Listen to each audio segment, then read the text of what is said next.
Nel pieno della stagione invernale, Rifugio Faloria a Cortina. Siamo in compagnia della direttrice del Rifugio Faloria, Adriana De Biasi.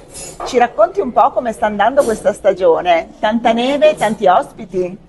Beh sì, siamo contenti perché l'ultima nevicata ha reso ancora più belle le piste, abbiamo delle bellissime giornate di sole, oggi la Pristine terrazza, abbiamo la fortuna di avere una terrazza con una vista sulla Conca Pezzana e le vette dolomitiche più belle, quindi tanta gente, la gioia di poter stare all'aria aperta e ricaricarsi.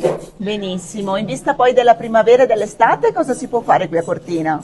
Ma noi abbiamo la fortuna di essere anche al centro di una rete di sentieri che porta in posti bellissimi, con vari tipi di difficoltà, quindi adatti a grandi e bambini. E qualche specialità ampezzana per deliziare anche un po' il palato?